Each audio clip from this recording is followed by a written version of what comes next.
In our previous segment on creative writing, we have been trying to identify some of the sources from where writers can derive their material for writing. The beginners and writers who are just starting to write, they always want to know where they can derive their material from. And in that context, I have identified one of the sources from where beginners can derive their material, or even writers who are more established can derive their material, and that is your oral tradition. Now, before I proceed to explore that, I would like to explain a little bit about our methodology. I'm not going to give you a very structured and formal discussion on creative writing. I'd rather we take an informal approach so that we are not encumbered by references to texts and books and notes and so forth. Let it be free-flowing exploration of this subject, and I think we will gain a lot more from that approach rather than too structured an approach relying on notes and textbooks, etc. So let's begin to talk a little bit about oral tradition. We did talk a little bit about oral tradition in the previous discussion. We defined what is oral tradition. We said that every culture has its oral tradition, and in Fiji, both Indo-Fijians and Aitoke have a very rich oral tradition, and that can be the source the beginners can turn to in order to find material for their writing. Our oral tradition has a lot to offer to us as writers. By establishing a close relationship with our oral tradition, we also begin to find an identity for ourselves, rediscover our identity. But in that process, you also discover that oral tradition has a lot of forms of creativity that we can learn from. And today I will try and examine some of these forms. A lot of writers and filmmakers have turned to oral tradition in order to tell stories about contemporary life, and I'll refer to these in a moment. But let's begin to examine at least three forms today of oral tradition. One is myth. Another form that I want to take very briefly today is folk tales. And thirdly, fable. Now let's begin with myth first. I try to explain what a myth is, and it is very important for writers to understand this, because you'll find that myth permeates every kind of creativity. If you look hard enough, if you are a perceptive reader, perceptive critic, you'll see some form of mythology in all our creative endeavor. Myth, I said, can be defined as a form of creativity that tries to explain the origin of things. Origin of this very planet, where did it come from? Where did it originate from? There are a number of theories, there are a number of ideas how it emerged, but mythology offers one explanation, and it's a very popular explanation. Mythology also explains the origin of the elements: fire, water, air. Where do these things come from? Very often children want to know the origin of fire, and mythology offers one explanation. The origin of water is very important for us, because water is a very significant element. It is becoming much more important in contemporary life as we begin to feel the scarcity of water. So it's very proper for us to understand various mythologies about water. Now, mythology also explains the origin of human beings, the origin of men and women. So mythology has a lot to offer to us. And you'll find that a number of creative writers and filmmakers have turned to mythology in order to retell the story of contemporary life. A very good example that I want to quote today is a famous Indian novel called The Great Indian Novel. He's a writer, Shashi Tharoor. He wanted to write that great Indian novel that everyone wants to aspire to write. Similarly, some of us who come from Fiji would probably want to write the great Fijian novel. Now, where did he turn to for his great Indian novel? He turned to mythology. He turned to the Mahabharata. The great Indian novel is about modern political life in India.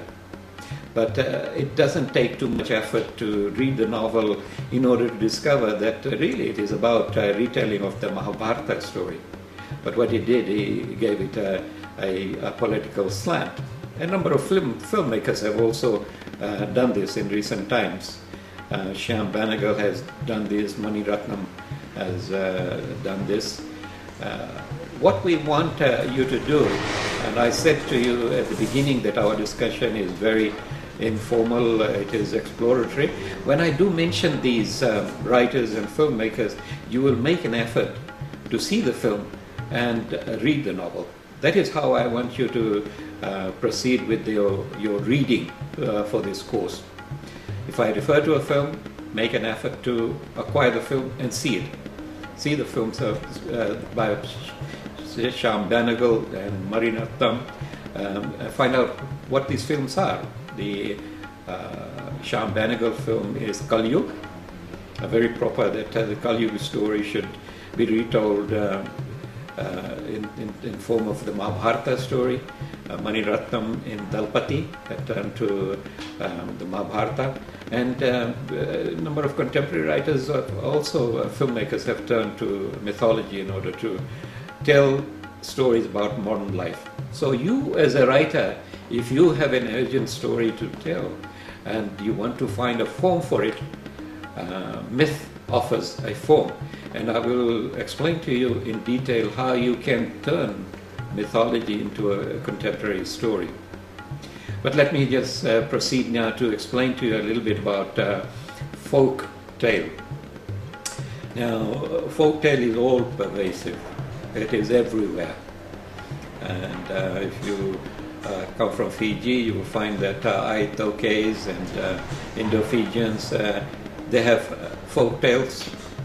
And these folk tales are told again and again, particularly to young people. There is a connection between a lot of these oral forms and children.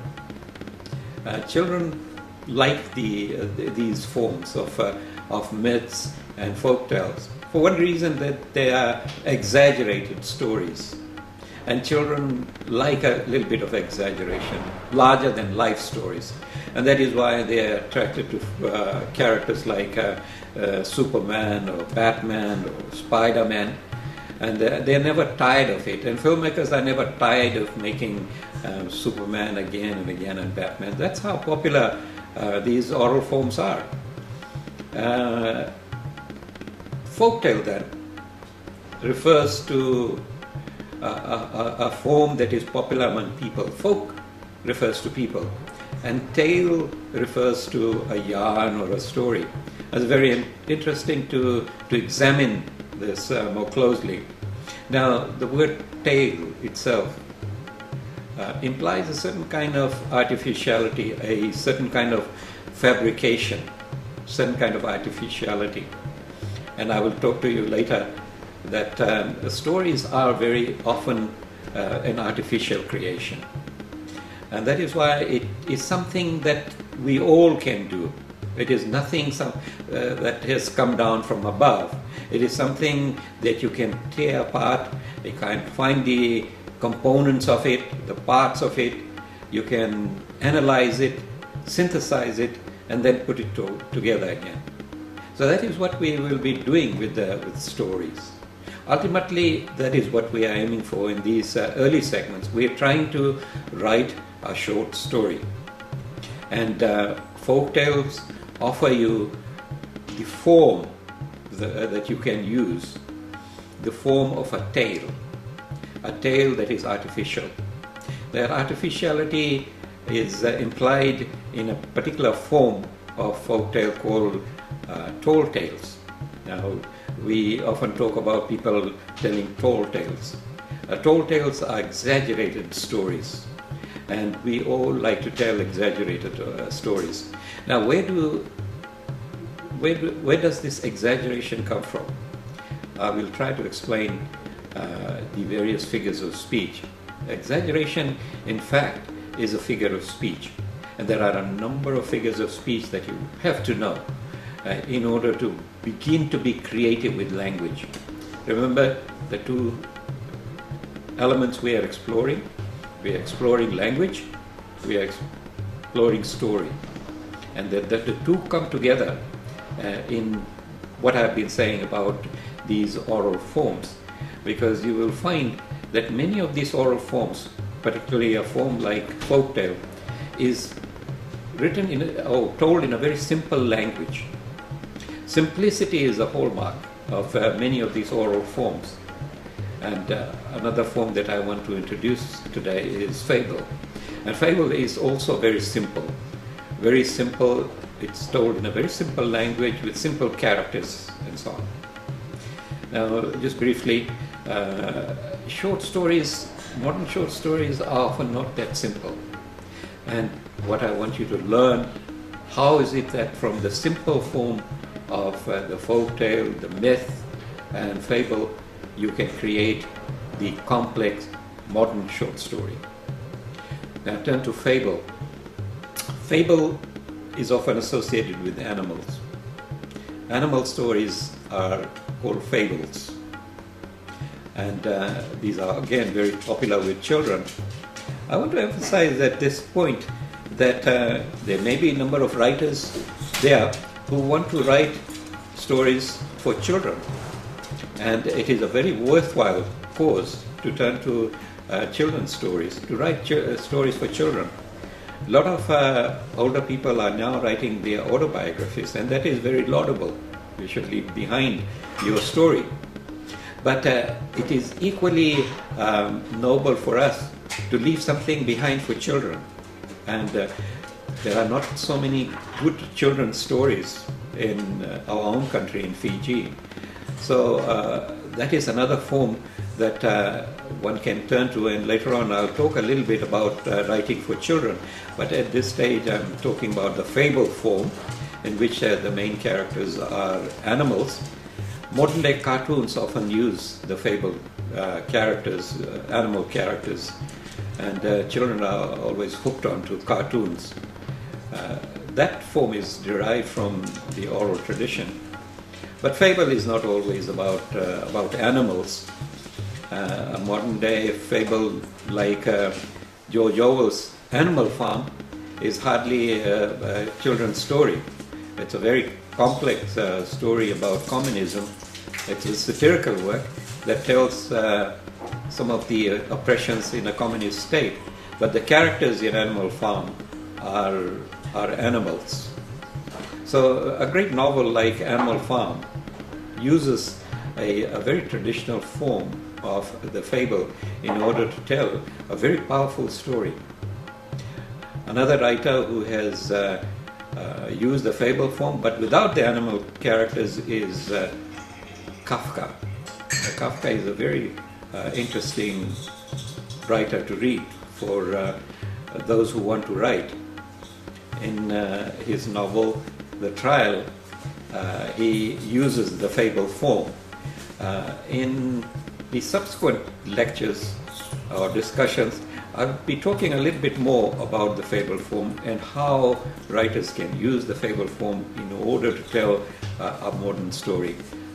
Until then, we will say goodbye, and we'll see you again in the next step.